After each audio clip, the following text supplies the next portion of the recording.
حضرت ابو بکر صدیق رضی اللہ تعالیٰ عنہ کے دور خلافت کے اندر ایک شخص ملک شام سے آپ رضی اللہ تعالیٰ عنہ کی خدمت کے اندر حاضر ہوتا ہے اور کہتا ہے کہ حضرت میں بہت زیادہ پریشان ہوں، میرے اوپر بہت قرض چڑھا ہوا ہے، تو میں اس سلسلے میں یہاں پہ حاضر ہوا ہوں کہ آپ میری کچھ مدد کریں۔ حضرت ابو بکر صدیق رضی اللہ تعالیٰ عنہ اس کو اپنے گھر کے اندر لے جاتے ہیں، وہاں پہ بٹھاتے ہیں۔ وہ لکھتا ہے کہ گھر کے اندر کوئی چارپائی نہیں تھی، کھجور کے پتوں کی بنی ہوئی چٹائیاں تھیں اور وہ بھی ٹوٹی ہوئی تھیں۔ تو وہاں پہ مجھے بٹھاتے ہیں اور میری کچھ مہمان نوازی کرتے ہیں، اور اس کے بعد مجھے کہتے ہیں کہ حضرت عثمان رضی اللہ تعالیٰ عنہ کے پاس آپ چلے جائیں، انہیں آپ اپنا مسئلہ بتائیں، انشاءاللہ وہ آپ کی مدد کریں گے۔ وہ شخص کہتا ہے کہ کیا میں وہاں پہ جا کے آپ کا نام لوں؟ فرمانے لگے نہیں، اس کی ضرورت نہیں ہے۔ کہتے کہ عثمان کو مجھ سے دلیل مانگے گا، کوئی حوالہ مانگے گا۔ تو آپ رضی اللہ تعالیٰ عنہ نے فرمایا کہ عثمان سخاوت کرتے ہوئے کوئی دلیل، کوئی حوالہ نہیں مانگا کرتا، آپ چلے جائیں اس کے پاس۔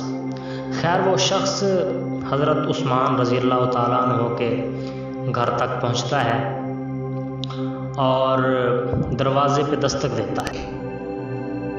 دروازے پر دستک دینے کے بعد وہ سنتا ہے اندر سے کچھ آوازیں آ رہی ہیں، کوئی بندہ جو ہے وہ اپنے بیٹوں کو ڈانٹ رہا ہے کہ آپ دودھ کے اندر شہد ملا ملا کر پیتے ہو، اتنی آپ فضول خرچی کرتے ہو، دودھ بھی میٹھا ہے، شہد بھی میٹھا ہے، ایک چیز کا استعمال کر لیا کرو۔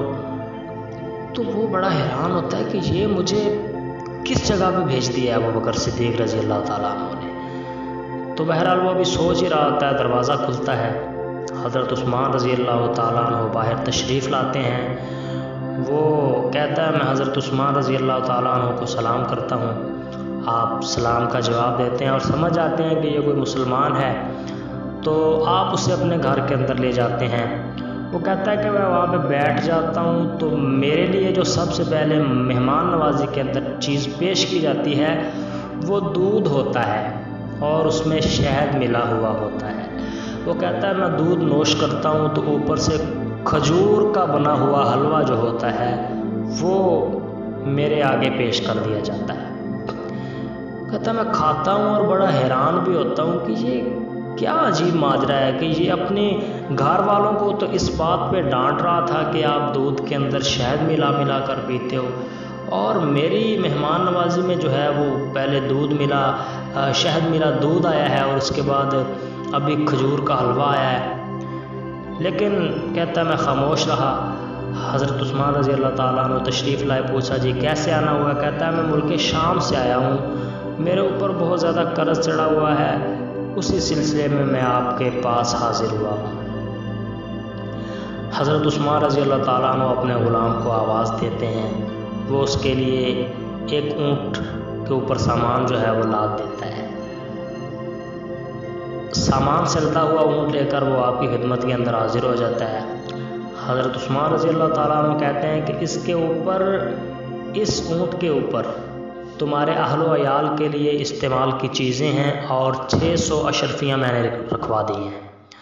وہ شخص کہتا ہے کہ اسے تو 3000 اشرفیوں کی ضرورت تھی، لیکن حضرت عثمان رضی اللہ تعالیٰ عنہ نے 6000 اشرفیاں اس کے اوپر رکھوا دی تھیں۔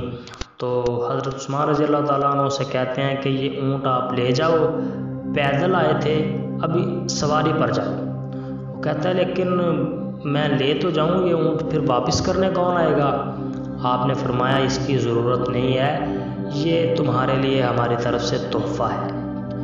وہ کہتا ہے میں بڑا حیران، میں نے پوچھ ہی لیا کہ حضرت یہ کیا معاملہ ہے کہ آپ اپنے گھر والوں کو اس بات پر ڈانٹ رہے تھے کہ دودھ میں شہد ملاتے ہو، عیاشی کرتے ہو، یہ ہے وہ ہے، اور یہاں پہ میرے لیے جو ہے وہ اس قدر مہمان نوازی اور اس قدر نوازش میں کچھ سمجھنے سے قاصر ہوں۔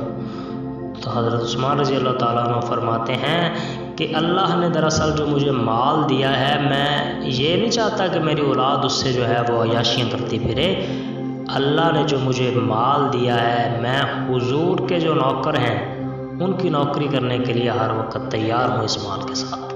اللہ اکبر۔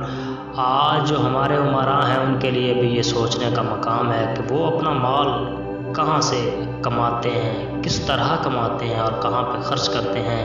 اللہ رب العزت ہمیں صحابہ اکرام رضوان اللہ علیہم اجمعین کے نقش قدم پر چلنے کی توفیق عطا فرما دے۔ ان کے جیسا ڈر خدا کا جو ان کے دلوں میں ڈر تھا وہ ہمارے دلوں کے اندر بھی پیدا فرما دے۔ آمین۔ السلام علیکم ورحمۃ اللہ وبرکاتہ۔